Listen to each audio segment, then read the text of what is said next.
Welcome to BRK news. నేను మీ పవన్ కృష్ణమూర్తి.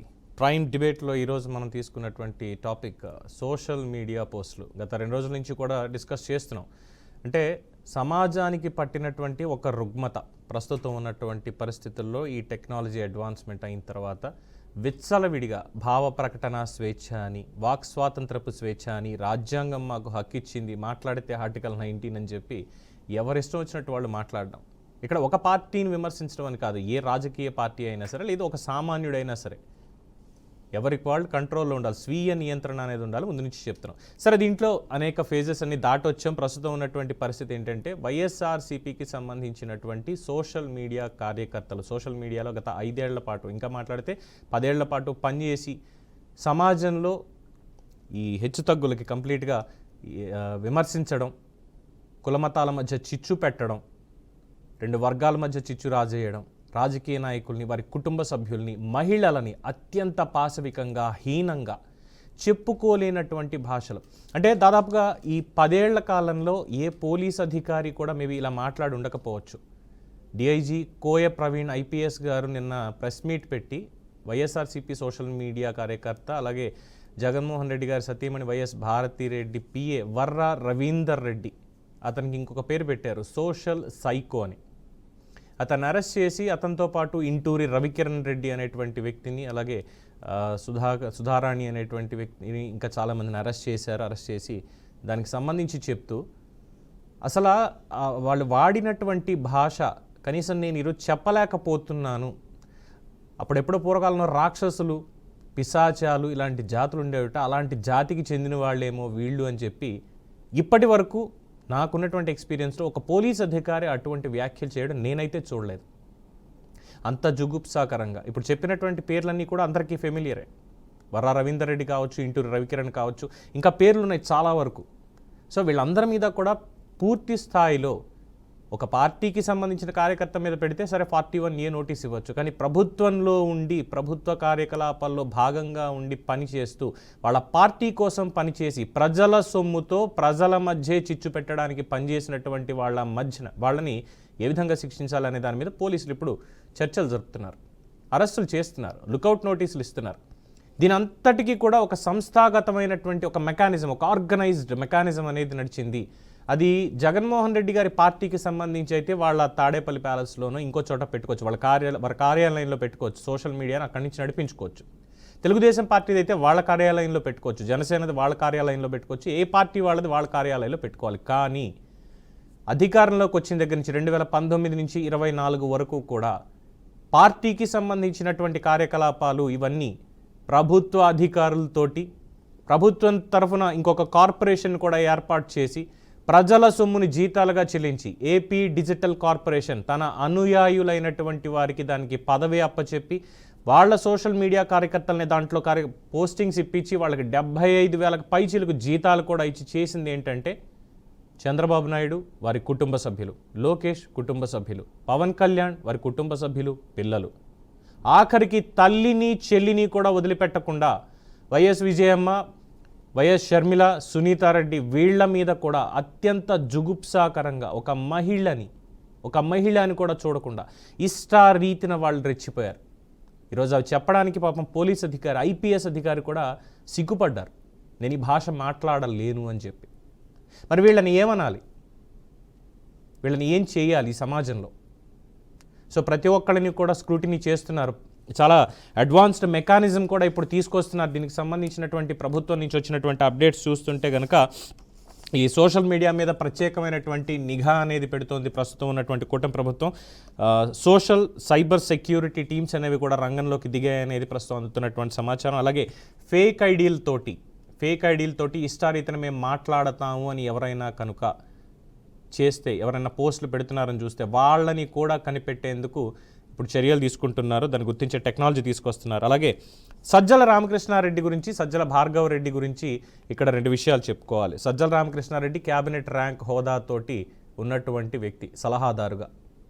ఆయన ఇచ్చినటువంటి సలహాలతోటే జగన్మోహన్ రెడ్డి 5 ఏళ్ల పరిపాలన సాగింది. పోలీస్ యంత్రాంగం మొత్తం ఆయనకు అనుసంధానంలోనే నడిచింది. ఇన్ఫ్యాక్ట్ ఇంకా మాట్లాడితే సజ్జల రామకృష్ణారెడ్డిని de facto home minister, de facto chief minister అన్నటువంటి వ్యాఖ్యలు కూడా చాలామంది చేశారు.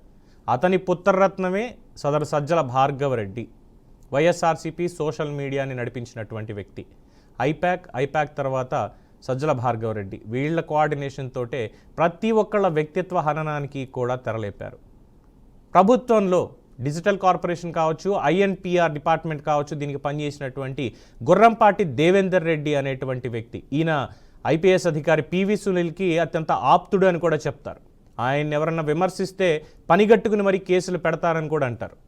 ఇది నా విషయంలో కూడా జరిగింది. ఎస్, నేను ఇక్కడ ఒక సాక్షిగా నేను ఈరోజు ఉన్నాను. నేను అలాగే ఇందాక చెప్పినట్టుగా ఎవరి కార్యాలయాల్లో వాళ్ళు ఈ సోషల్ మీడియా కార్యకలాపాలు నిర్వహించుకుంటే వేరే ఉండేది. కానీ స్కిల్ డెవలప్మెంట్ ఆఫీస్ ఏదైతే ఉందో మంగళగిరిలో, skill development office Sajjala Bhargav Reddy అతని ఆఫీస్ కింద మార్చుకొని అక్కడి నుంచే ఈ కుట్రలన్నీ కూడా చేశాడు. తాడేపల్లి నుంచి ఆదేశాలు రావడం, స్కిల్ డెవలప్మెంట్ ఆఫీస్లో కూర్చొని ఇవన్నీ మార్ఫింగ్లు కానీ మిగతా ఇవన్నీ చేయించడం, సోషల్ మీడియాకి పంపించడం. జగన్ కనెక్ట్స్, జగన్ అన్న టీం ఇష్టం వచ్చినట్టు పేర్లు పెట్టుకొని సోషల్ మీడియాలో వేల మందికి, లక్షల మందికి పంపించి వ్యక్తిత్వ హననానికి ఇమ్మీడియట్గా సోషల్ మీడియాలో వచ్చేలా చేశారు.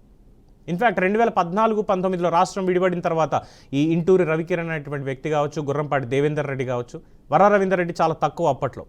సో వీళ్ళిద్దరూ చేసినటువంటి ఈ మార్ఫింగ్లు వీటికి అరెస్ట్ చేస్తే రాజ్యసభకి అంటే పెద్దల సభకి పంపించినటువంటి శ్రీమాన్ విజయసాయి రెడ్డి గారు పనిగట్టుకుని పోలీస్ స్టేషన్కి వెళ్ళి మా సోషల్ మీడియా కార్యకర్తలను అరెస్ట్ చేయడానికి మీరెవరు అంటూ పోలీసులను నిలదీసినటువంటి పరిస్థితులు అప్పుడు చూసాం. ఇక అధికారంలోకి వస్తే వదిలిపెడతారా? రంగనాయకమ్మ గారు 70 ఏళ్ల పైబడిన ముసలావిడ సోషల్ మీడియాలో ఏదో పోస్ట్ వచ్చింది, 10 మందికి పనిచేసిందని షేర్ చేశారంటే, ఆవిడ రాసింది కాదు, అరెస్ట్ చేశారు. నలంద కిషోర్ విశాఖపట్నం నుంచి తాడేపల్లి గుంటూరు దాకా తీసుకొచ్చారు, కరోనా వచ్చి చచ్చిపోయాడు మధ్యలో. అంకబాబు గారు సీనియర్ జర్నలిస్ట్, ఆయన్ని ఏదో గ్రూప్లో వచ్చింది ఫార్వర్డ్ చేశారని ఆయన అరెస్ట్ చేశారు. ఇలా చెప్పుకుంటూ పోతే కొన్ని వేల మందిని, లక్షల మందిని, అందరి మీద కేసులు ఉన్నాయి. వీళ్ళని మాత్రం ఏదో కొట్టేస్తున్నారు, చంపేస్తున్నారు, మా వాక్ స్వాతంత్రపు స్వేచ్ఛని హరించేస్తున్నారు అంటే ఈరోజు వైసీపీ వాళ్ళు చాలా గట్టిగా మాట్లాడుతున్నారు. అసలు ఇక పోలీసులు చెప్పిందంతా కూడా స్క్రిప్టెడ్, వాళ్ళు ఎవరిని వదిలిపెట్టాం. మొన్న కడప ఎస్పీ గారికి కూడా జగన్మోహన్ రెడ్డి గారు కాస్త వార్నింగ్ ఇచ్చారు, ఎస్పీ నిన్ను ఎక్కడున్నా వదిలిపెట్టనని, ఇలాంటి అరెస్టులు చేస్తున్నారు అన్న దాని మీద. అంటే ఏమనాలి వీళ్ళని?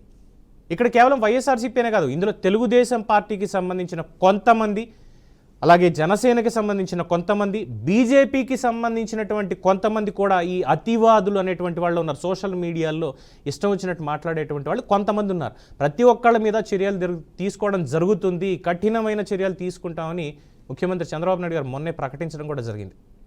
సో ఒక్కొక్కటి ప్రజల సొమ్ముతోటి ప్రజల మధ్య చిచ్చు పెట్టడానికి ఏ విధంగా వీళ్ళు ప్రయత్నించారు గత ప్రభుత్వంలో ఉన్నటువంటి ఈ సోషల్ మీడియా కార్యకర్తలు కావచ్చు, మిగతా వాళ్ళు కావచ్చు అనే దాని మీద ఈరోజు మొత్తం రాష్ట్ర వ్యాప్తంగా చర్చ జరుగుతోంది.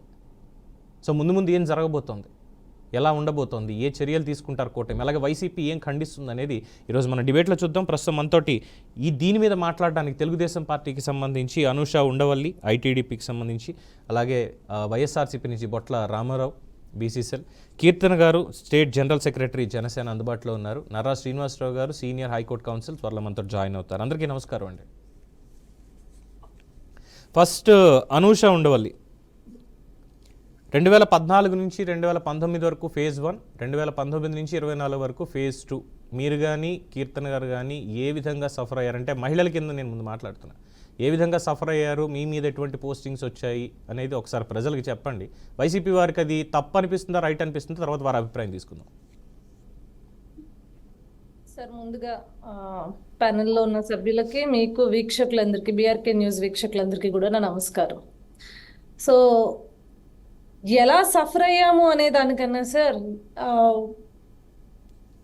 ఇది నన్ను అడిగినా లేకపోతే కీర్తన గారిని అడిగినా, మేము ఎన్ని డిప్రెషన్ డేస్ని ఫేస్ చేసాం అనేది మాత్రం మీరు మమ్మల్ని అడగచ్చు.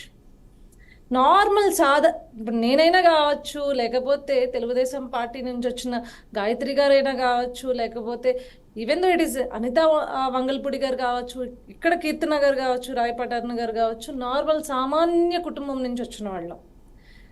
ప్రశ్నిస్తే క్యారెక్టర్ అసాసినేట్ చేయడం, ఫస్ట్ ఆడవాళ్ళు ప్రశ్నిస్తున్నారు, బయటకు వస్తున్నారు, మాట్లాడుతున్నారు అంటే వాళ్ళు మొదటగా వాడే బాణం ఏంటి అంటే క్యారెక్టర్ అసాసినేట్ చేసి, వీళ్ళ క్యారెక్టర్ మంచిది కాదు అని చెప్పి ముద్ర వేసి మమ్మల్ని వీధుల్లో నిలబెట్టేస్తే వాళ్ళ జాబ్ వాళ్ళు చేస్తారు, మళ్ళీ మన పార్టీ గురించి మాట్లాడరు అని చెప్పి అత్యంత దారుణంగా ఎన్ని కథలు రాశారో మా గురించి మీరు అందరూ చదివినాయి కదా.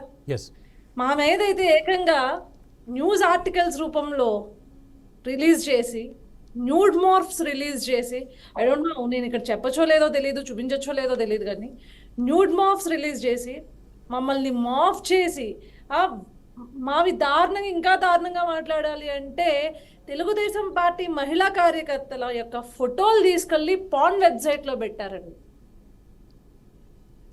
పాన్ వెబ్సైట్స్ లో పెట్టి అత్యంత ఘోరంగా దిగజారిపోయి, ఇంతకు మించిన దిగజారుడుదనం ఇంకెక్కడన్నా ఉంటుందా అండి? ఉండదు. ఇంతకు మించిన దిగజారుడు. వాళ్ళ ఇంట్లో మహిళలు ఉన్నారా, అసలు నిజంగా వాళ్ళ ఒక మహిళలకు పుట్టారా అనేది వాళ్ళ యొక్క పోస్టులు చూసినా, వాళ్ళు రాసిన దారుణమైన రాతలు చూసినా మాకు అనిపించేది. ఎలా ఈ కాలకేయులతో మేము ఫైట్ చేసేది? రోజు మళ్ళీ వీళ్ళ గురించి వచ్చి మీరు చూడండి, అనురాధ గారు ఏం చేశారండి? ఆవిడ క్వశ్చన్ చేసేది, ఏమని క్వశ్చన్ చేసేది? పాలసీస్ గురించి మాట్లాడేది. వచ్చి నువ్వు తీసుకుంటున్నావు తప్పుడు నిర్ణయాలు, అమరావతిని ఎట్లా కాదంటావు అని అడిగితే ఆవిడకి ఏదైతే క్యాన్సర్ ఉండిందో దాని గురించి తీసి విగ్గురాని అని చెప్పి ఇంత ఘోరమైన మాటలు మాట్లాడి, దారుణంగా డిబేట్స్ లో సైతం పంచప్రభాకర్ అనే అతని దగ్గర నుంచి ఘోరంగా మాట్లాడిన వాళ్ళందరితో జగన్మోహన్ రెడ్డి దిగి పక్కనే నుంచుని ఫొటోస్ దిగేవాడు. అంటే మీరు మహిళల్ని ఈ రకంగా మాట్లాడమనండి, మాట్లాడితే మీరు నీచగా ట్రోల్ చేయండి, ట్రోల్ చేస్తే వెంటనే మీకు జగన్మోహన్ రెడ్డితో ఫోటోలు తీపిస్తాం. ఇది పరిస్థితి. మీకు ఇంకా గట్టిగా చెప్పాలి అంటే, ఇందాక మీరు రంగనాయకమ్మ గారి ఇష్యూ చెప్పారండి. రంగనాయకమ్మ గారితో పాటు ఎంతో మంది అమరావతి ఉద్యమ రైతులు, మహిళల్ని, అక్కడ ముసలి వాళ్ళు ఉన్నారు. వాళ్ళనైతే నడి రోడ్డు పైన, నిజంగా అమరావతి ప్రాంతానికి మేము అందరం ఎప్పుడైనా వెళ్ళాలి అనుకుంటే అసలు మేము అమరావతి ప్రాంతానికి వెళ్తున్నామా, లేకపోతే ఏదైనా పక్కన పాకిస్తాన్కో లేకపోతే ఇంకేదన్నా వేరే దేశం వచ్చేసామా, ఏంటి సెక్యూరిటీ అనిపించేది. వాళ్ళని ఏదైనా గొంతెత్తి ఒక ప్లకార్డ్ పట్టుకుని బయటకు వస్తే, స్టార్టింగ్ లో ఉద్యమం కోసమో లేకపోతే మాకు నిరసన కోసం ఒక ప్లకార్డ్ పట్టుకుని బయటకు వస్తే ముసలి వాళ్ళని కూడా చూడకుండా కడుపుల మీద తన్ని, డొక్కల మీద తన్ని, ఇక్కడ బ్యాడ్జెస్ కూడా లేకుండా అత్యంత పాశవికంగా గత 5 ఏళ్ళు చేసింది వీళ్ళు కదా. ఈరోజు వర్రా రవీందర్ రెడ్డి అనే వాడికి ఎవడన్నా సపోర్ట్ వస్తే నేను చొప్పు తీసుకుని కొడతా, వాళ్ళ ఇంటికి వెళ్ళి డైరెక్ట్గా నేనే కొడతా.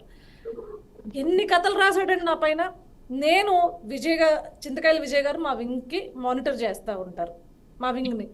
సో చింతకాయల విజయ్ గారి గురించి, నా గురించి, లేకపోతే నేను ఏ లీడర్తో అయినా కర్మగాలి ఫొటోస్ తీసుకున్న ఫొటోస్ సోషల్ మీడియాలో పెడితే ఆ లీడర్కి నాకు భయం వేసిందండి. ఓవర్ ఏ పీరియడ్ ఆఫ్ టైంలో నాకు భయం వేసి అసలు లీడర్లతో ఫోటోలు తీసుకుని సోషల్ మీడియాలో పెట్టాలని కూడా అనిపించని పరిస్థితికి తీసుకొచ్చేసారు.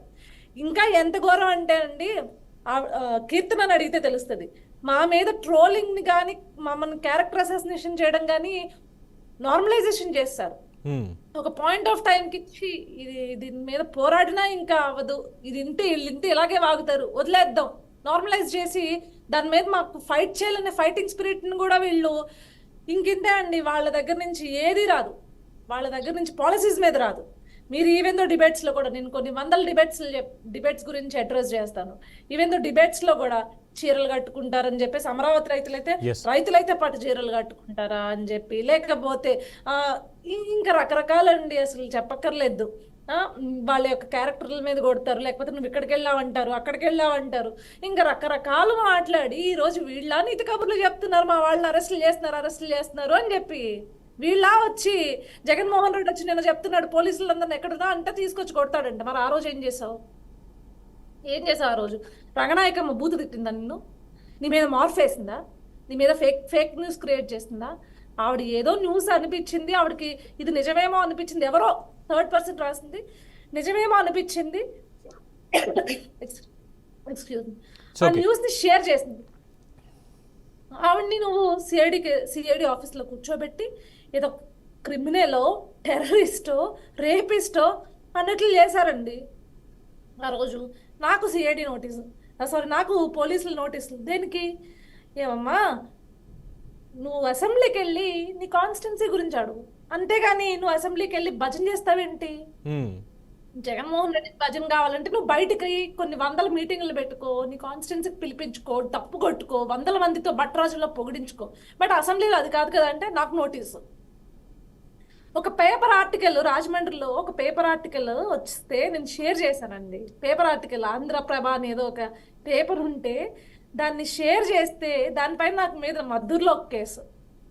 రోజా గారు 1-2 రేపులకే అవును.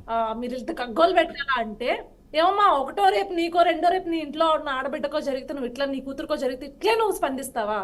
ఎవరిదైనా మానమే కదా, ఎవరిదైనా ప్రాణమే కదా, తప్పు కదా, అలా అనకూడదు కదా. మీ ఇంట్లో జరిగితే ఒకలాగా, బయట వాళ్ళకి జరిగితే ఒకలా ఉండకూడదు కదా.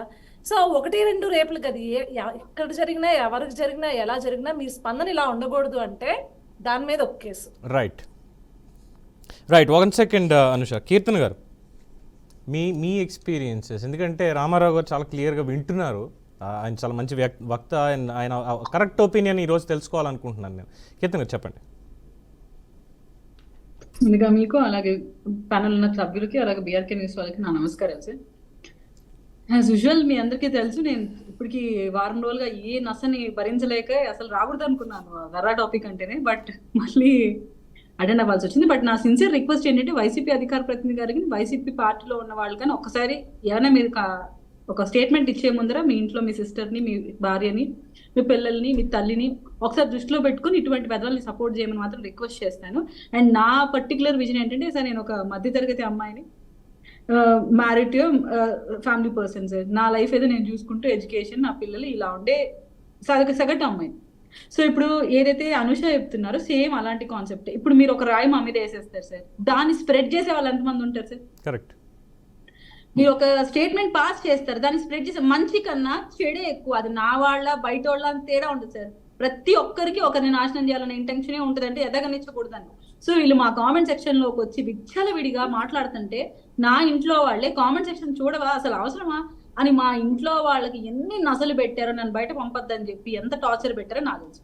ఒక స్టేజ్ లో నేనే మెంటలీ వీక్ అయ్యి మా అధ్యక్షుడు పవన్ కళ్యాణ్ గారి దగ్గర ఏడడం జరిగింది. ఆయన అయితే, కీర్తన అంత ఇబ్బందిగా అనిపిస్తే తగ్గిపో, మళ్ళీ మనకు అవకాశం వచ్చినప్పుడు మనం చూద్దాము, ఇప్పుడు ఏం నువ్వు అంత మనసుకు తీసుకోవద్దు అంటే, ఎంత మెంటలీ వీక్ అవుతాం. ఇంత స్ట్రాంగ్ గా కనపడే మేము కూడా ఒకనొక స్టేజ్ లో ఆ ట్రోలింగ్స్ భరించలేక లిటరల్ నేను ఏడ్ చేశాను ఆయన దగ్గర. ఆయన ఏం చెప్పాలో అర్థం కాక ఆయన ఓదార్చి, నువ్వు కంగారు పడకు, ఇప్పుడు బాధ పెడుతున్నారు కదా, తగ్గు కాసేపు, మళ్ళీ చూద్దాం మనం, మళ్ళీ అప్పుడు మన టైం వస్తుంది అని. కానీ నాకు మాత్రం నా పార్టీ సైడ్ నుంచి కానీ నేర్పించింది ఏంటంటే కన్స్ట్రక్టివ్ క్రిటిసిజం. ఇదే డిబేట్లలో మీరు చూసారు, మీకు గుర్తుకుండలేదు సార్, నేను ఒక ఛానల్కి వెళ్ళినప్పుడు, నేను పేరు చెప్పాను పాపం, ఛానల్ యాంకర్ గారి ఛానల్ తప్పు లేదు, national spokes person Ravinder Reddy గారు ఇట్లే డిబేట్ లో మాట్లాడుతుంటే అసలు నేను నోరే తెవక ముందు గారు మీరు చాలా బాగున్నారు, మీరు చాలా బాగున్నారు, పవన్ కళ్యాణ్ గారిని ఇంప్రెస్ చేయండి, మీకు సినిమాలో ఛాన్స్ వస్తారు అని. అసలు నా నోరే తెరవకుండా, ఆయన నేను కౌంటర్ అటాక్ ఇవ్వకుండా వెంటనే ఆయన నన్ను అన్నాడు. దాని తర్వాత ఆయన మళ్ళీ సారీ చెప్పారు. ఎందుకు, వాళ్ళ కుటుంబ సభ్యులు ఆయన తిట్టారంట, ఆ అమ్మాయి ఒక మాట మిమ్మల్ని అనలేదు, మీరు ఎందుకు ఆ అమ్మాయిని అన్నారు అంటే, మీ పార్టీ కూడా మీ మీద యాక్షన్ తీసుకోలేదు. నన్ను బాస్ కంప్లైంట్ ఇమ్మన్నారు, నేను కంప్లైంట్ ఇస్తే నా కంప్లైంట్ కూడా పట్టించుకోలేదు. ఆ స్టేషన్ లో ఎస్పీ గారికి నేను ఇచ్చాను తిరుపతిలో, పట్టించుకోలేదు. అంటే వర్రారెడ్డి అనే వ్యక్తి, బోరగడ్డ అనిల్ అనే వ్యక్తి, శ్రీరెడ్డి, సుధారాణి అనే ఆవిడ నాకు ఇప్పుడు కనిపించట్లేదు, కానీ ఆవిడ ఎందుకు పక్కకి వెళ్ళిపోయారో వైసీపీ నాకు తెలియదు. కానీ ఒకానొక స్టేజ్ లో ఆ వంగలపూడి అనిత గారిని ఎంత వల్గర్ గా మాట్లాడిందంటే, ఇలాంటి మాటలు ఒక మహిళ మాట్లాడగలుగుతుందా? అలాగే శ్రీరెడ్డి మాట్లాడుతుంటే మాటలు, ఇటువంటి వాళ్ళందరినీ ఆ రోజు మీరు సైలెంట్ గా చూసారు, కళ్ళప్పగించుకొని. ఏదైతే ద్రౌపది వస్త్రాపహరణం జరుగుతుంటే ఆ రోజు కౌరవ సభలో ఉన్న వాళ్ళందరూ చూసారు, అలా వీళ్ళు చూసి ఎంజాయ్ చేశారు. ఓకే, టార్గెట్ చేస్తున్నారు, ఎవరైతే బలమైన వాయిస్లు ఇస్తున్నారో వాళ్ళని అణిచే ప్రయత్నం నా సోషల్ మీడియా వైసీపీ బలంగా పనిచేస్తుంది. భార్గవ్ హ్యాట్సాఫ్ అని జగన్మోహన్ రెడ్డి గారు, సజ్జల్ గారు అన్నారు. వన్స్ అపాన్ అ టైం ఇప్పుడు మేము యాక్షన్ తీసుకుంటుంటే ఇలాంటి రిపీట్ అవ్వకూడదు. అలాగే మాకు కూడా ఇన్స్ట్రక్షన్స్ మీరు వింటున్నారు, పవన్ కళ్యాణ్ గారు ఇచ్చారు, మీరు కూడా కన్స్ట్రక్టివ్ గానే మాట్లాడండి, వ్యక్తిగతంగా మాట్లాడొద్దని తన పార్టీ కార్యకర్తలకి, ఎన్డీఏ కూటమి సభ్యులందరికీ ఇన్స్ట్రక్షన్స్ ఇస్తూ చేసిన తప్పులకి పనిష్మెంట్ ఇస్తుంటే వీళ్ళు మాట్లాడండి. వైవి సుబ్బారెడ్డి గారు, పోసాని గారు ప్రెస్ మీట్ ఈరోజు చూసారా సార్, ఎంత వల్గర్ గా, ఎంత నీచంగా దిగజారిపోయి మాట్లాడుతున్నారు. వీళ్ళని సపోర్ట్ చేస్తూ మాట్లాడే వాళ్ళు నాయకుల. నీ ఇంటి బిడ్డైనా, నా ఇంటి బిడ్డైనా, ఆడబిడ్డ బయటకు వచ్చింది కదా, వీలైతే మీరు అమ్మాయి మీ మాట తీరు మార్చుకోండి. అనుష నువ్వు ఇది మార్చుకో, కీర్తన నువ్వు ఇది మార్చుకో, గాయత్రి నువ్వు ఇది మార్చుకో, అరుణ ఇది మార్చుకో అని చెప్పండి. నేనేం మాట్లాడు, ఒక యాక్సెప్ట్ చేసి మేము మార్చుకుంటాం. కానీ మీరు పర్సనల్ గా టార్గెట్ చేసి, పోస్ట్లు వేసి, మాఫింగ్ చేసి, మా ఫోటోస్ ని వేరే సైట్ లో పెట్టి, అక్కడ మా ఫోన్ నెంబర్ ని పెట్టి, మీరు మాకు కాల్స్ చేయించి, అక్కడ రేట్స్ రాసి, దీని తాలూకు ఇంపాక్ట్ ఫ్యామిలీస్ పైన, పిల్లల మీద పడితే ఎంత డ్యామేజ్ ఉంటుంది. ఈ రోజు దానికి పనిష్మెంట్ జరుగుతుంటే మిగతా వాళ్ళకి భయం వస్తుంది కదా. రెడ్డి గారు అమ్మాయి కులం పేరుతో ఎలా దూషిస్తుంది, బోరగడ్డ అనిల్ పవన్ కళ్యాణ్ గారి పిల్లల్ని, ఆయనని, ఆయన భార్యని, చంద్రబాబు నాయుడు గారిని, లోకేష్ గారిని ఎలా మాట్లాడారు. జగన్మోహన్ రెడ్డి గారు చిటికేస్తే హ్యాంగర్ కున్న షర్ట్ తీసుకుని వెళ్ళి చంపేస్తాను. ఆ రోజు ఏమైంది వైఎస్ఎస్పీ పార్టీ? లేదు ఇక్కడ మీకు ఇప్పుడు కీర్తన అండ్ అనుష, మీరు కూటమి ప్రభుత్వంలో పార్ట్గా ఉన్నారు కాబట్టి మీకు ఒక మాట చెప్పాలి. ఇది మీ చేతకంతనమే. ఎస్, ఎందుకు ఈ మాట అనాల్సి వస్తుందంటే ఇందాక చెప్పా స్టార్టింగ్ కామెంట్లో 2014-19 ఫేజ్ 1 ఎలక్షన్స్కి ముందు సరే మీ పార్టీల మధ్య భేదాభిప్రాయాలున్నా, సిద్ధాంతపరంగా విభేదాలున్నా, ఏం చేసినా కానీ సమాజం పట్ల ఒక బాధ్యతతోటి ఎవరిని తప్పుడు విమర్శలు చేయకూడదన్న కాన్సెప్ట్ తోటి అందరూ వెళ్ళారు. ప్రతి ఒక్కళ్ళు చూశారు. ఆ రోజు కూడా ఇప్పుడు నేను చెప్పినటువంటి పేర్లు, ఇదే వర్రా రవీందర్ రెడ్డి, ఇదే ఇంటూరి రవికిరణ్, ఇదే గుర్రంపాటి దేవేందర్ రెడ్డి, ఇతరత్రా ఉన్నటువంటి వాళ్ళు. ఐ స్టిల్ రిమెంబర్ జాతీయ నాయకుడు అయినటువంటి రాహుల్ గాంధీ హైదరాబాద్ ఎక్కడికో ఒక కార్యక్రమానికి వస్తే మహిళా ఎంటర్‌ప్రెన్యూర్స్ నారా బ్రాహ్మణి గారు కావచ్చు, ఇతరత్రా ఉన్నటువంటి కొంతమంది కావచ్చు, వాళ్ళందరూ కలవడానికి అక్కడికి వెళ్ళినప్పుడు ఒక ఈవెంట్కి ఆ ఫోటోని పెట్టి ఎంత ఎంత చండాలంగా అసలు మాట్లాడారని నేను చెప్పలేను. ఆ రోజు చర్యలు తీసుకుని ఉంటే మేబీ ఈరోజు ఇలాంటి పరిస్థితి వచ్చేది కాదు. వైసీపీ వారు కూడా సద్విమర్శలు చేసి ఉండేవాళ్ళేమో అనేటువంటిది నా యొక్క అభిప్రాయం. Anyway, Batla Ramarao garu, yes will go to that discussion again. Ramarao garu, so ఇద్దరు ఆడబిడ్డలు వాళ్ళ బాధ చెప్పుకున్నారు అంటే నేను ఇక ఒక వ్యక్తిగా మిమ్మల్ని అడుగుతున్నా, మీ పార్టీ సిద్ధాంతం ప్రకారం మీరు వాళ్ళ సూపర్ 6 మీద విమర్శిస్తారా, విమర్శించండి. బడ్జెట్ మీద విమర్శిస్తారా, విమర్శించండి. తప్పులు చేస్తున్నారంటారా, తప్పులు చేస్తున్నారని చెప్పండి. కానీ ఇటువంటి భాషని మాట్లాడుతూ ఇటువంటి వ్యక్తిత్వ హననాన్ని, ఎందుకంటే మళ్ళీ వైసీపీ వాళ్ళందరూ ఒక మాట చెప్తారు, అప్పట్లో బోండావమ్మ నేను తొక్కేస్తాను అది ఇది అని అసెంబ్లీలో అని అన్నాడు, మిగతా వాళ్ళు ఇలా మాట్లాడారు కాబట్టి. అందులో ఎక్కడ బూత్ అయితే కనబడలేదు. అందులో విమర్శ చేసింది జగన్మోహన్ రెడ్డిని, ఒక మగాణ్ణి, ఆడవాళ్ళని కాదు. సో ఇప్పుడు మీరు చెప్పండి, వాళ్ళిద్దరూ పడినటువంటి బాధ మీకు కళ్ళ కట్టినట్టు చెప్పారు. మీ వైఎస్ఆర్సీపీ సోషల్ మీడియా ప్రజల సొమ్ముని జీతాలుగా తీసుకొని ఏపీ డిజిటల్ కార్పొరేషన్ అన్న పేరుతోటి మీ కార్యకర్తలు జీతాలు తీసుకొని ఇటువంటి తప్పుడు పనులు చేశారన్నది ససాక్ష్యంగా ఈరోజు బయటపడింది. మీరేం చెప్తారు దానికి ప్రజలకి? ముందుగా నమస్కారం అండి.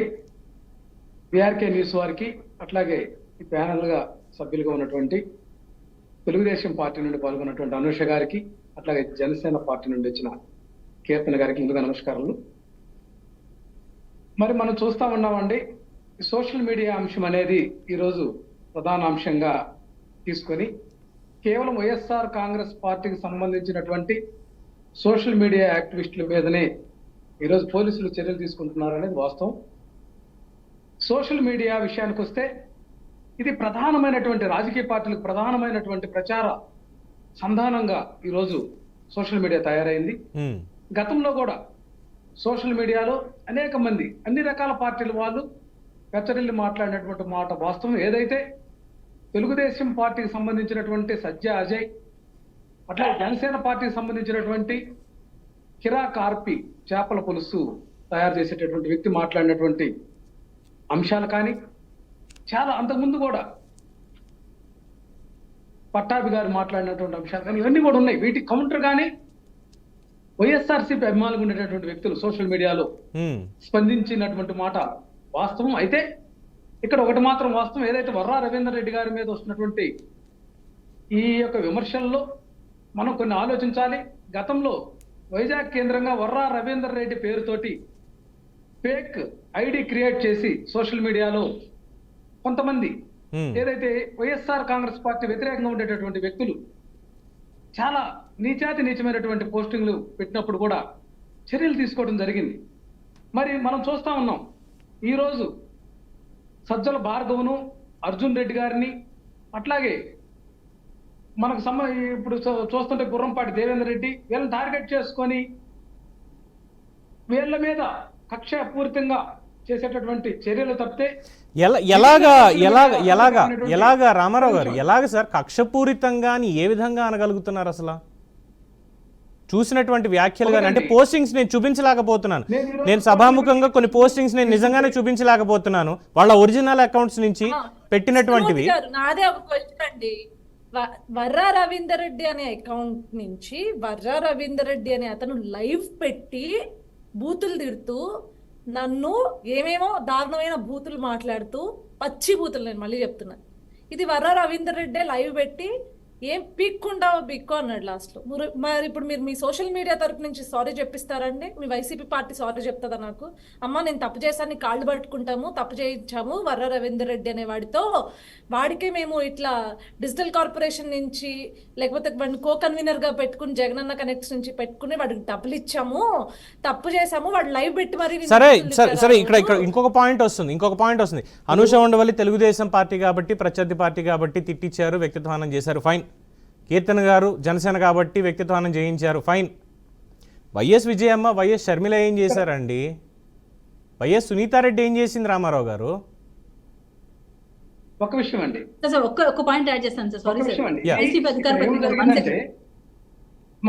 సార్, మీరు గూగుల్లో సార్ మీకు ఒక్క చిన్న హింట్ ఇస్తాను. మేము మాట్లాడేటప్పుడు కానీ సెర్చ్ చేయండి, గూగుల్లోకి వెళ్ళి జస్ట్ బర్రా రవీంద్ర రెడ్డి అని మీరు కొడితే వాళ్ళ అమ్మని, వాళ్ళ చెల్లెల్ని, ఎవరైతే జగన్మోహన్ రెడ్డి గారి తల్లిని చెల్లిని తిట్టిన స్క్రీన్ షాట్స్ కూడా ఇంకా సర్క్యులేట్ అవుతుంది. అంత ఫేమస్ అయ్యారు మీ వైఎస్ఆర్ సోషల్ మీడియా యాక్టివిస్టులు. అతను పర్సనల్ ఇంట్రెస్ట్ ని మనము పర్సనల్ ఇంట్రెస్ట్ గా పెట్టుకునేటటువంటివి పార్టీలకు ఆపాదించడం కూడా పార్టీ పొజిషన్ ఎందుకు ఇచ్చారండి? కన్వీనర్ గా పొజిషన్ ఎందుకు ఇచ్చారు? అనుష్ గారు, నేను మాట్లాడతారు మాట్లాడి పొజిషన్ ఇచ్చినప్పుడు మీరు కంట్రోల్ చేయాలి కదా.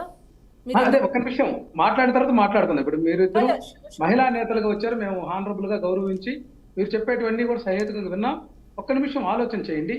ఏదైనా కూడా మహిళా మనుల మీద వచ్చినటువంటి ఏ యొక్క అసభ్యకరమైనటువంటి పోస్టులను కూడా వైఎస్ఆర్ కాంగ్రెస్ పార్టీ ప్రోత్సహించడం కానీ, వాటి యొక్క ప్రమేయం కానీ స్పష్టంగా ఉండదనేది ఒక రాజకీయ పక్షంగా ఉన్నప్పుడు ఖచ్చితంగా మహిళా తల్లుల మీద ఎటువంటి భూత పురాణం వస్తే అది ఏ పార్టీకి కూడా మంచిది కాదనేది వైఎస్ఆర్ కాంగ్రెస్ పార్టీకి తెలియని అంశం కాదు.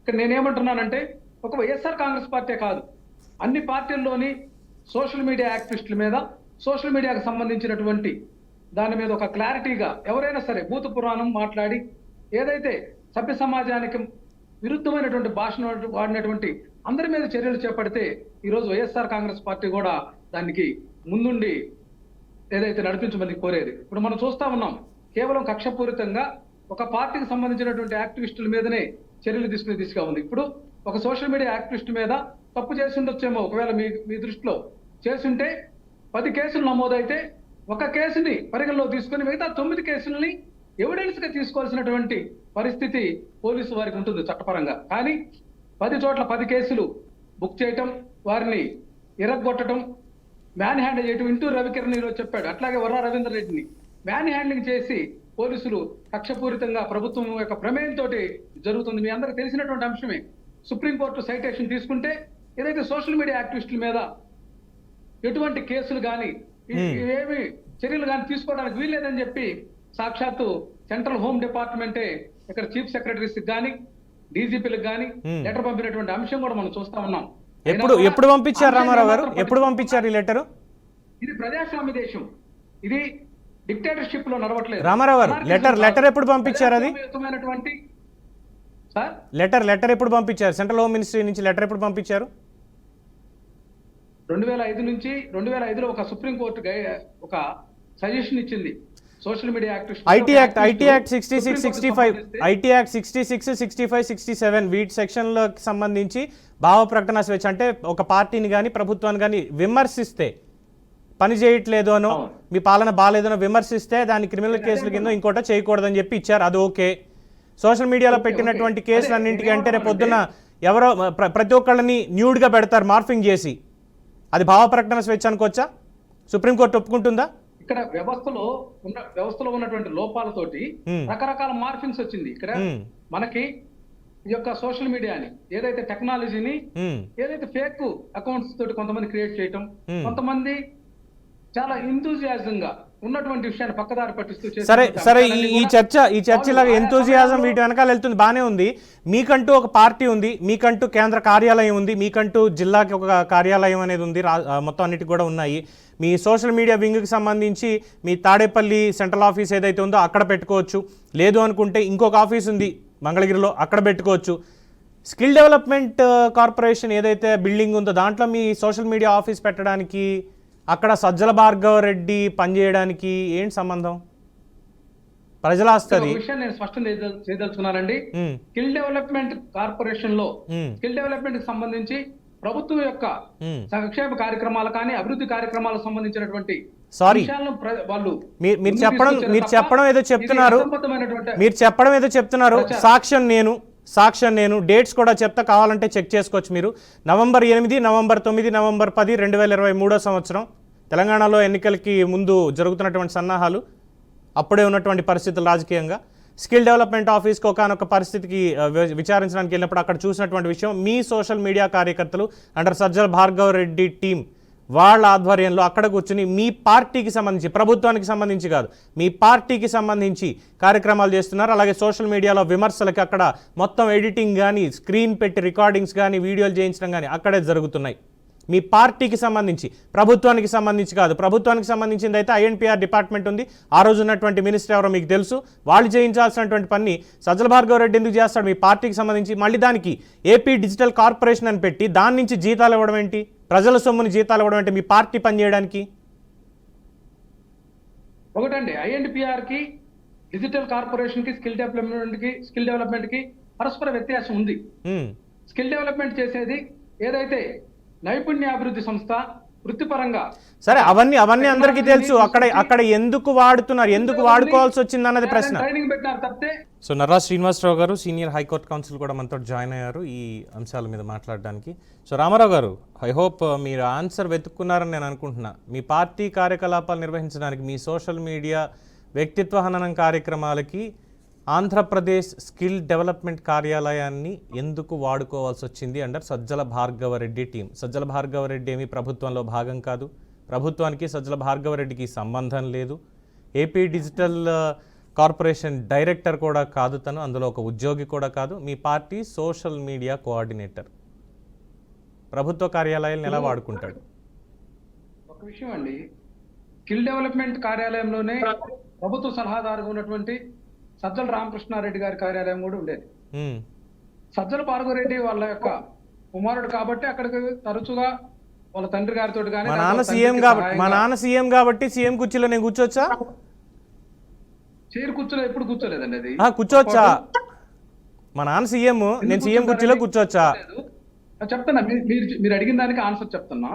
ఇప్పుడు డిజిటల్ కార్పొరేషన్ కార్యక్రమాలు వేరు అయితే, కొంతమంది ఏదైతే ఎలిజిబుల్ ఉన్నటువంటి పార్టీ కార్యకర్తలు కూడా డిజిటల్ కార్పొరేషన్ లో కానీ, అది స్కిల్ డెవలప్మెంట్ లో కానీ పనిచేసి ఉండొచ్చేమో కానీ, తాత్కాలిక కాంట్రాక్ట్ బేసిక్ గా దాన్ని పార్టీకి సంబంధించినటువంటి కార్యక్రమాల్లో పాల్గొన్నటువంటి వ్యక్తులు అక్కడ కనిపించినందువల్ల ఇటువంటి అపోహలు ఉండే పరిస్థితి ఉంది. కానీ ఐఎమ్ సారీ, మేబీ మీకు తెలియదేమో సార్, మీకు తెలియదేమో, రామారావు గారు కవర్ చేసుకుంటున్నారు, బాగానే ఉంది. మీకు తెలియదేమో, ఇప్పటికీ ఆ స్కిల్ డెవలప్మెంట్ కార్యాలయం ఏదైతే ఉందో దాని సీసీటీవీ ఫుటేజ్ ఓపెన్ చేస్తే నేను అక్కడికి వెళ్ళింది కనిపిస్తుంది. ఆ రోజు జరిగినటువంటి కార్యకలాపాలు ఏంటో కూడా పోలీసుల వారికి తెలుస్తాయని ఈ డిబేట్ ద్వారా వాళ్ళకి తెలియజేస్తున్నా.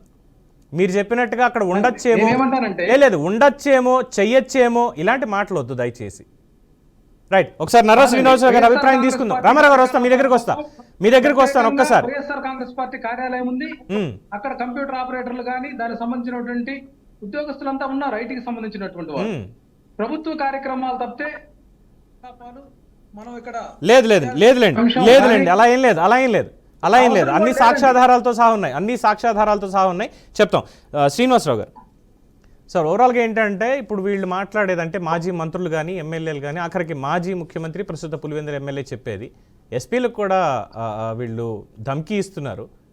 అధికారాన్ని అడ్డం పెట్టుకొని ఈ పోస్టులు పెట్టే వాళ్ళని, లేదంటే సోషల్ మీడియా కార్యకర్తలని అరెస్ట్ చేస్తున్నారు, అన్ని తప్పుడు కేసులు అని వీళ్ళు విమర్శిస్తున్నారు. సార్ అసలు ఈ తప్పుడు కేసులు అంటే ఏంటి, గత 5 ఏళ్లలో ఏం జరిగింది, మీరు ముఖ్యంగా గత 3 నెలల కాలంలో మీరు తీసినటువంటి కేసులు, వాటి వివరాలతో సహా కొంచెం చెప్తే మిగతా వాళ్ళకి కూడా తెలుస్తుంది.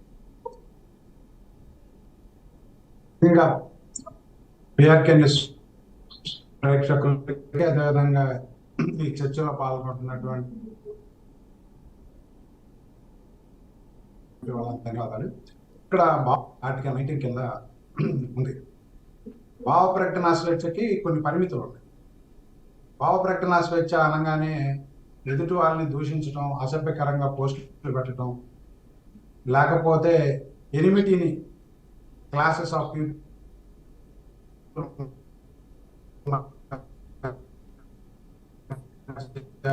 భావ ప్రకటన స్వేచ్ఛ కిందకి రాదు. మనం చూసుకున్నట్లయితే గత 5 సంవత్సరాల్లో సోషల్ మీడియా పోస్టులకు సంబంధించి ఒక పెద్ద చర్చ నడిచింది. అనేకమైనటువంటి సందర్భాల్లో గుంటూరులో రంగనాయకం గారి దగ్గర నుంచి అనేక మంది మీద కేసులు పెట్టారు. విశాఖపట్నంలో జరిగినటువంటి ఒక గ్యాస్ లీక్కు సంబంధించినటువంటి వాటిల్లో వాళ్ళు సోషల్ మీడియాలో పోస్టులు. ఇక్కడ మనకు ఒక నారో థిన్ ఒక పార్శ్వం ఉంటుంది. ఈ పార్శ్వంలో మనం ఏం గమనించాలంటే ప్రభుత్వాన్ని విమర్శించడం అనేది నేరమేం కాదు. విమర్శించవచ్చు, ఎవరైనా విమర్శించవచ్చు. ప్రభుత్వాన్ని విమర్శించేటప్పుడు పాలసీ బేస్డ్గా, ఇష్యూ బేస్డ్గా విమర్శించడం అనేటువంటిది అది ఎట్టి పరిస్థితుల్లో నేరపూరితం కాదు. అందుకనే ఆనరబుల్ సుప్రీంకోర్టు శ్రేయా సింఘాల్ కేసులో ఈ సోషల్ మీడియాలో పోస్టులు షేర్ చేసుకున్నంత మాత్రాన కేసులు పెట్టడం అనేటువంటిది సరైనది కాదని చెప్పి సెక్షన్ 66A ఈ చట్ట నిబంధనను కూడా రద్దు చేయడం జరిగింది. ఇది ఒక పార్శ్వం. అయితే ఇప్పుడు రోజు రోజుకి మనకు ట్రెండ్లు పెరిగిపోతా ఉంది. సోషల్ మీడియా సైకోలు తయారైపోతాం. అంటే అసలు ఏది విమర్శ, ఇప్పుడు బూతులు తిట్టడం కూడా విమర్శ అంటే ఎట్లా? ఇప్పుడు ఎట్లా పడితే అట్లా నోటికి వచ్చిన విధంగా మాట్లాడటం, అసభ్యకరమైనటువంటి పోస్టులు పెట్టడం, ఇవన్నీ చేస్తూ దీన్ని భావ ప్రకటన స్వేచ్ఛ కింద కవర్ చేయాలని అంటే అది సాధ్యం కాదు. అందుకని గత 5 సంవత్సరాల్లో ఇలాంటి అనేకమైనటువంటి గవర్నమెంట్ని విమర్శించి ముఖ్యంగా సద్విమర్శ చేసినటువంటి వాళ్ళని కూడా జైలు పాలు చేసినటువంటి సందర్భాలు ఉన్నాయి. రిపోర్టర్లు చేశారు. కొంతమంది టీవీ యాంకర్స్ ఎవరైతే మీలాగా డిస్కస్ చేస్తున్నారో వాళ్ళ మీద పేర్లు అప్రస్తుతం అయినప్పటికీ వాళ్ళ మీద కూడా యాంకరింగ్ చేసేటువంటి వాళ్ళ మీద నా మీద కూడా వచ్చింది సార్. క్రిమినల్ డిఫమేషన్ పెడతా ఉన్నారు నా మీద కూడా. రఘురామకృష్ణరాజు గారితో కలిపి నా మీద కూడా క్రిమినల్ డిఫమేషన్. ఇంకా విచిత్రం ఏంటంటే దేశద్రోహ కేసులు కూడా పెట్టారు. ఎస్, సెడిషన్ దేశద్రోహ కేసులు కూడా పెట్టారు. అవును. అంటే మనం ఇక్కడ ఎనలైజ్ చేస్తే ఏంటంటే మనం ఇప్పుడు ప్రజాస్వామ్య ప్రక్రియలో విమర్శ అనేది నేరం కాదు. విమర్శ చేయాలి, ఖచ్చితంగా విమర్శ చేయాలి. అందుకనే ఇప్పుడే సుప్రీంకోర్టు చీఫ్ జస్టిస్ గారు రిటైర్ అయినటువంటి కొద్ది కాలం క్రితమే రిటైర్ అయింది జస్టిస్ చంద్రచూడ్ గారు ఒక సందర్భంలో ఒక మాట, dissent is the safety wall of democracy అన్నారు. అంటే ప్రజాస్వామ్యం మనుగడ సాధించాలని అంటే సద్భావంతో కూడినటువంటి విమర్శ అనేటువంటిది అవసరం కూడా అవసరం. అట్లా లేకపోతే ప్రతిపక్షం కానీ లేదా ప్రతిపక్షాలు కానీ ఎవరైనా విమర్శ చేయకపోతే ప్రభుత్వం తను చేస్తున్నటువంటి తప్పుల్ని దిద్దుకునేటువంటి అవకాశం ఉండదు. అది మనకి మన రాజ్యాంగ విలువలు మనకి నేర్పినవి. రెండోది essential of very true essential of democracy. మన ప్రజాస్వామ్యంలో అదొక పట్టుబొమ్మ అంటారు మనం తెలుగులో చెప్పాలి. కానీ గత 5 సంవత్సరాల్లో జరిగింది వేరు. చాలా మంది మీద, సోషల్ మీడియా యాక్టివిస్టుల మీద కొన్ని సందర్భాల్లో ఇప్పుడు అసభ్యకరంగా పోస్టులు పెడితే మనం కూడా ఉపేక్షించాల్సి లేదు. పార్టీలతో నిమిత్తం అధికార పక్షమా ప్రతిపక్షం అనేది అంత. ఇంకొక విషయం ఏంటంటే మేము కొన్ని కేసులు కూడా చేసాం. గౌరవ ఆంధ్రప్రదేశ్ హైకోర్టు న్యాయమూర్తులను కూడా దూషిస్తూ పెట్టారు. సరే, ముద్దాయిల తరఫున వాదించేటప్పుడు వేరు. కానీ ఇక్కడ ఎదుగు మనం ఒక డిస్కషన్ ఫోరంలో ఉన్నాం. అట్లాంటి కేసు కూడా మేము టేకప్ చేసాం, తప్పదు. ఎందుకంటే మాకు న్యాయవాద వృత్తిలో ఏం చెప్తారంటే ఎవరైతే క్లయింట్ మన దగ్గరకు వచ్చారో వాళ్ళందరికీ న్యాయం చేయాలి, చట్ట ప్రకారం న్యాయం. కానీ ఇక్కడ మనం గమనించాల్సింది ఏంటంటే సోషల్ మీడియాలో పెట్టేటువంటి పోస్టులకి మనంతటా మనం ఒక హద్దు నిర్ణయించుకోకుండా దోషణలతోటి, వ్యక్తిగత దోషణలు, ముఖ్యంగా మహిళల్ని వ్యక్తిత్వ హననం చేసే విధంగా అనేక సందర్భాల్లో మనం సోషల్ మీడియా పోస్టులు చూస్తాం. గత 5 సంవత్సరాల్లో ఇలాంటి పోస్టులు చాలా ఎక్కువ జరిగినాయి. మరి ఇప్పుడు కొత్తగా వచ్చినటువంటి ప్రభుత్వం వీటిని కట్టడి చేయాల్సిన పని ఉంది. అయితే కట్టడి చేయాలనేటువంటి నెపంతో పూర్తిగా సంబంధం లేనటువంటి వాళ్ళను, లేకపోతే అసలు కామెంట్ చేయకుండా ఏదో ఫార్వర్డ్ చేసి, లేకపోతే కొన్ని సందర్భాల్లో ఏం చేస్తారంటే మెయిన్గా ఎవరైతే పోస్టులు పెడుతున్నారో వాళ్ళు అనేకమైనటువంటి లింకుల్లో వాళ్ళని కలుపుతూ ఉంటారు. అవును, ఈ జాగ్రత్తలు తీసుకోవాలి. అంటే నేరం చేయనటువంటి వాడికి ప్రొటెక్షన్ ఉండాలి, నేరం చేసినటువంటి వాడికి సరైనటువంటి శిక్ష ఉండాలి. కరెక్ట్. ఇప్పుడు చాలా సందర్భాల్లో మనం చూస్తా ఉన్నాం మీడియాలో ఏం జరుగుతూ ఉందంటే ఇటీవల కాలంలో కొత్త ప్రభుత్వం వచ్చిన తర్వాత సోషల్ మీడియా మీద చాలా ఎక్కువ కేసులు పెట్టారు అని ఉంది. కాకపోతే మనం తిన్న డెమోక్రసీ మనం ఒక పార్శ్వాన్ని అర్థం చేసుకోవాల్సింది ఏంటంటే సద్విమర్శ చేస్తే అది నేరం కాదు. కాబట్టి అట్లాంటి వాటి మీద కేసులు పెట్టకూడదు, ఏదో ఒకటి పాల్గొనాలి. రెండోది, విమర్శ వ్యక్తిత్వ హననానికి పాల్పడే విధంగా, లేకపోతే ఎనిమిటీని క్రియేట్ చేసే విధంగా, ఇప్పుడు కులాల మధ్య, మతాల మధ్య, జాతుల మధ్య వైరాన్ని క్రియేట్ చేసే విధంగా కనుక సోషల్ మీడియా పోస్ట్ ఉంటే ఖచ్చితంగా శిక్షార్హం అటువంటి వాళ్ళ మీద. అయితే కాంక్రీట్ మెటీరియల్ గ్యాదర్ చేయాలి. ఇవాళ పరిస్థితి ఏంటంటే కొంతమంది బ్రిటన్లో ఉండి, కొంతమంది అమెరికాలో ఉండి కూడా పొలిటికల్గా వాళ్ళు ఒక అఫిలియేషన్కి ఉండి అక్కడి నుంచి వీడియో పోస్ట్ చేస్తున్నారు. కరెక్ట్. ఇప్పుడు కేసులు హైకోర్టులో చర్చకు వచ్చిన సందర్భంలో ఒక విషయం న్యాయమూర్తులు అడిగారు.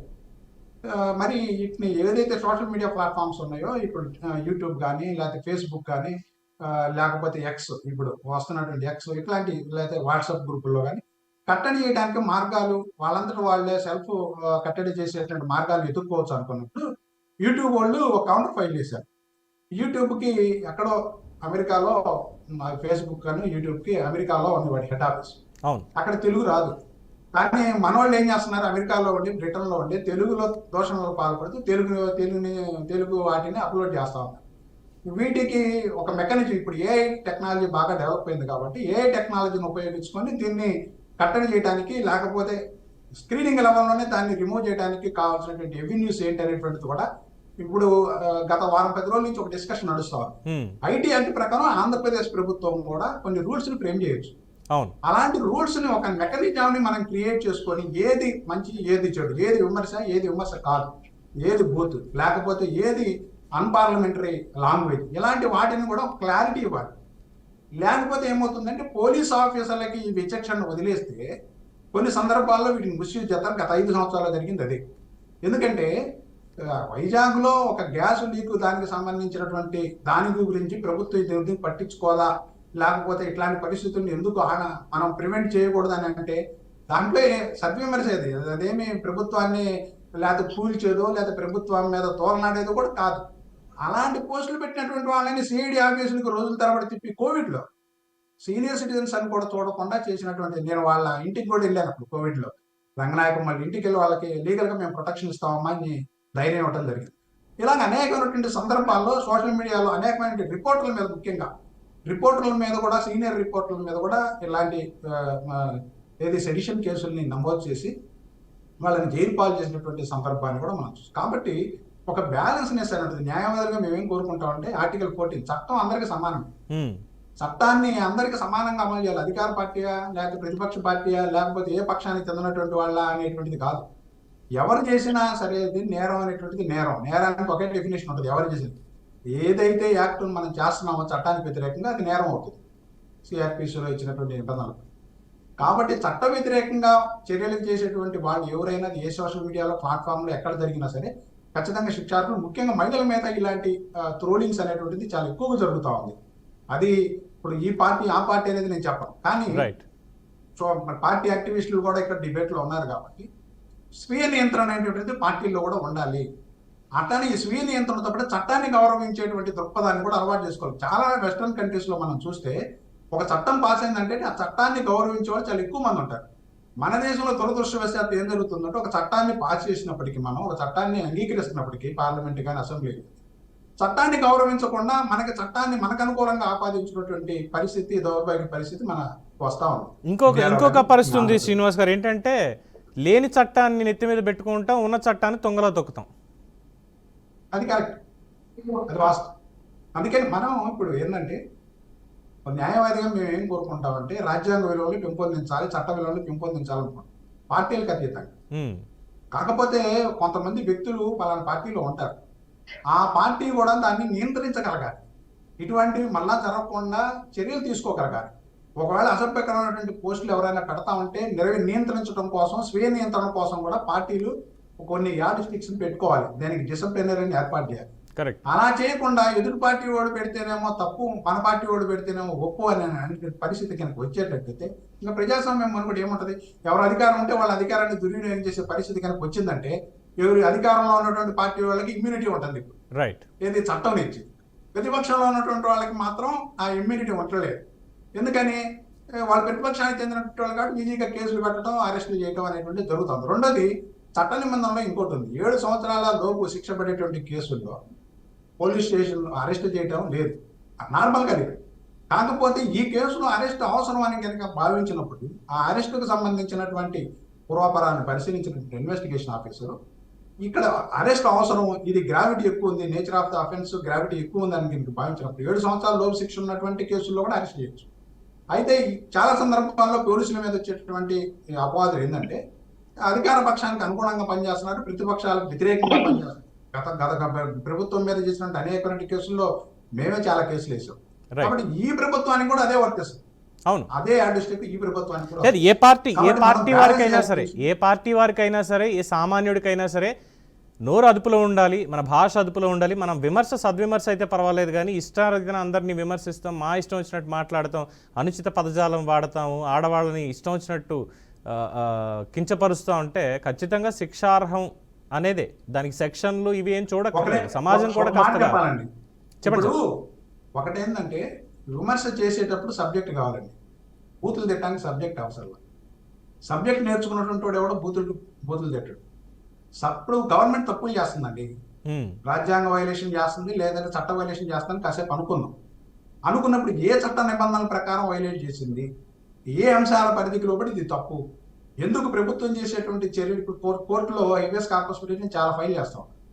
అట్లాంటి సందర్భంలో స్పెసిఫిక్గా ఐడెంటిఫై చేసుకొని సబ్జెక్ట్ నేర్చుకొని సబ్జెక్ట్ ద్వారా అనలైజ్ చేయాలి తప్ప ఎదుటి వ్యక్తి మీద దుమ్మెత్తి పోసి అదే విమర్శ అనుకుంటే దానివల్ల సభ్య సమాజం కూడా దాన్ని అంగీకరించదు. ఎందుకంటే పార్టీలు ఏదైనా కావచ్చు, మనం అంటుంది బ్యాలెన్స్నెస్ ఉండాలి, సబ్జెక్ట్ని ఇంప్రూవ్ చేసుకోవాలి. ఇప్పుడు గతంలో అసెంబ్లీలో రోసయ్య గారు మాట్లాడితే ప్రతిపక్షాలు కూడా వారిని అభినందించి, ఎందుకు ఆయన కుదురైనటువంటి వాడి వేడి పదాలతోటి విమర్శ చేస్తారు. అంటే విమర్శ చేయడం అంటే బూతులు తిట్టడం కాదు కదా. అలాంటి ఈ రాజకీయ నాయకులు కొంతమంది అవి నేర్చుకోకపోవటం వల్ల ఇలాంటి సమస్యలు వస్తూ ఉన్నాయి. కాబట్టి మోర్ పర్టికులర్గా గత 5 సంవత్సరాల్లో జరిగినటువంటి అన్యాయం, ముఖ్యంగా సోషల్ మీడియా వేదికగా అనేకమైనటువంటి పోస్టులు, చాలా మందిని వ్యక్తిత్వ హననం చేయడం, చాలా మంది మీద రకరకాలైనటువంటి కామెంట్స్ తోటి వాళ్ళని ఇన్ఫాక్ట్ మీరు కొన్ని విషయాలు ఇప్పటికీ శ్రీనివాస్ గారు మీరు కొన్ని విషయాలు చెప్పలేకపోతున్నారో లేదో ఆ కేసులు ఇంకా నడుస్తున్నాయి కాబట్టి చెప్పకూడదని ఆగుతున్నారో తెలియట్లేదు. మొన్న ఈ మధ్యన చూసాం ఒక సినీ నటికి సంబంధించిన కేసులో మీ మీద సోషల్ మీడియాలో ఎటువంటి వ్యాఖ్యానాలు వచ్చాయనేది నా దగ్గర స్క్రీన్ షాట్స్ కూడా ఉన్నాయి, మీకు చూపించమంటే నేను అవి కూడా చూపిస్తా.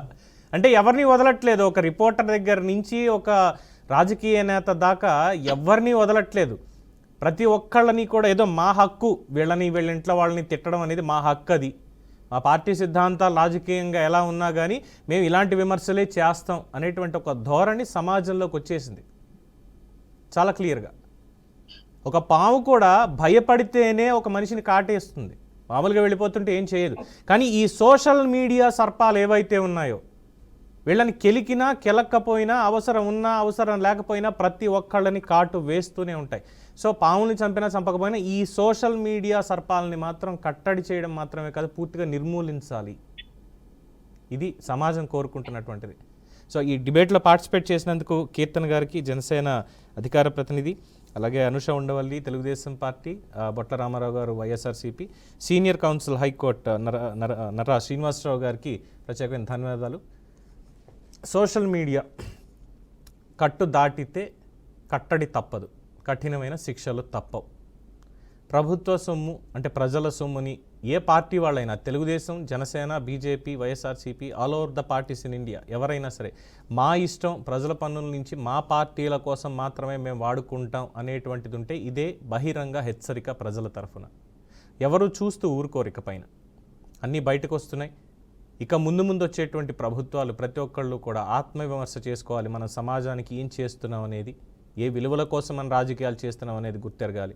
సోషల్ మీడియాలో ఉన్న మా ఇష్టం వచ్చినట్టు మాట్లాడతామంటే ముందు చెల్లనటువంటి పని. ఎందుకంటే పోలీసులు ఇచ్చినటువంటి సమాచారం ప్రకారం already social cyber security teams అనేవి కొత్తగా ఏర్పాటు చేయబోతున్నారు ఆంధ్రప్రదేశ్ రాష్ట్రంలో. అలాగే ఈ కేసులకు సంబంధించి సజ్జల భార్గవరెడ్డి, సజ్జల రామకృష్ణారెడ్డి గారి తనయుడు A1గా కేసు నమోదైంది. వర్రా రవీందర్ రెడ్డి, గుర్రంపాటి దేవేందర్ రెడ్డి, ఇవన్నీ ఎక్కడికి లీడ్ అవుతున్నాయంటే ఎంపీ, కడప ఎంపీ అవినాష్ రెడ్డి దగ్గరికి లీడ్ అవుతున్నాయి. ఆయన PA బండి రాఘవరెడ్డి దగ్గరికి లీడ్ అవుతున్నాయి. వీళ్ళే ఇదంతా చేశారు, చేయించారు, చేయిస్తూనే ఉంటున్నారు అన్నటువంటిది. సో రేపొద్దున మరి పోలీసులు ఇంకే విషయాలు బయట పెడతారు, ఈ కేసులో ఇంకెన్ని పెద్ద తలకాయలు బయటకు వస్తాయనేది వేచి చూడాల్సిందే. ఇది ఇవాళ ప్రైమ్ డిబేట్. చూస్తూనే ఉండండి BRK న్యూస్, తెలుగోడి సత్తా.